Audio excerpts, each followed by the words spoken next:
Lorelei, honey, what is it that you want out of this anyway? Money.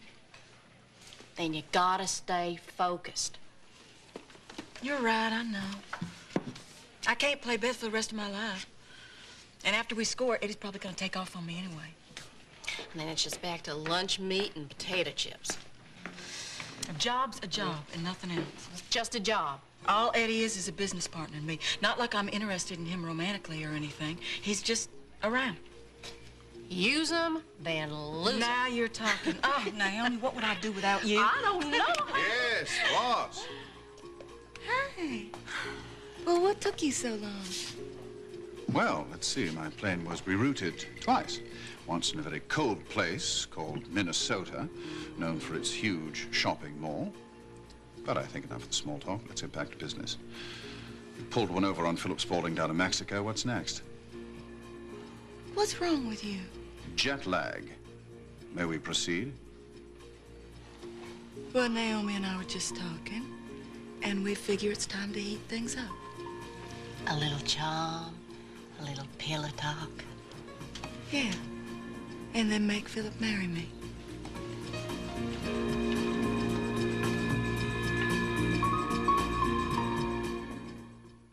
Yes, you would have been very proud of our little Lorelei down in Mexico, Naomi. She came up with some very convincing memories. Even managed to conjure up a few crocodile tears. Phillip absolutely melted. But then she's often had that effect on men, hasn't she? Are you going to help me get Phillip to propose or not? I'm surprised he hasn't asked you already. Well, it's not like we haven't gotten closer. We have kissed, and not just once either. Of course, that doesn't count for much when you consider Phillip's a little gun-shy. Phillip Spaulding shy? Well, you know what I mean. He was married to Beth before, and it didn't work out, so he might be a little slow to try it again. And then Beth just divorced you, so he might not want to rush her. Oh, don't worry. Phillip's the marrying kind. He'll jump at the chance to put his adorable little family back together again. Yeah, but first you gotta make sure he knows that you're interested. Why not think of this before? It's the oldest trick in the book. I know just what I have to do. Well, of course you do. Do what you've been waiting to do all along. Use your most precious asset. Just go over there and throw yourself at him. Have at it. It's what you wanted to do from the beginning, isn't it? Jump into the sack with Phillip Spaulding.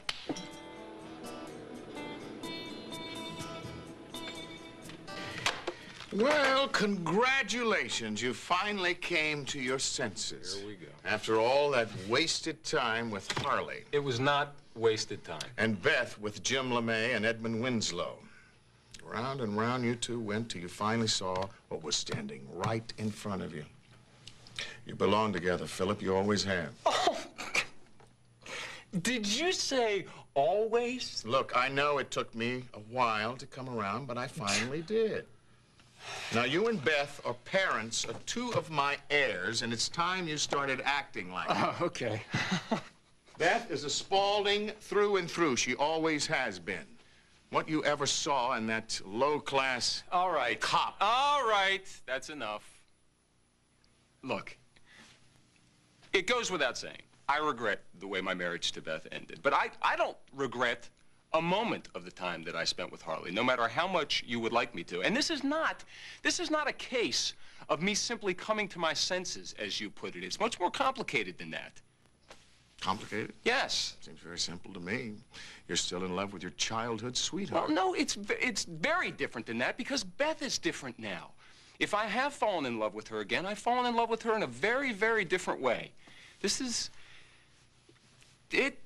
different, and these feelings have taken me by surprise. This is a little scary. Mm-hmm. Well, then do something about it.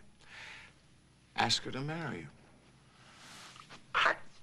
I think I have to give this some serious thought. Oh, I think you have to strike while the iron is hot, Oh, wait a Phillip. minute. There are a lot of other people concerned here. I don't want to just rush in and take a chance that I'm going to hurt Beth or hurt my kids again. Will you wake up, Phillip?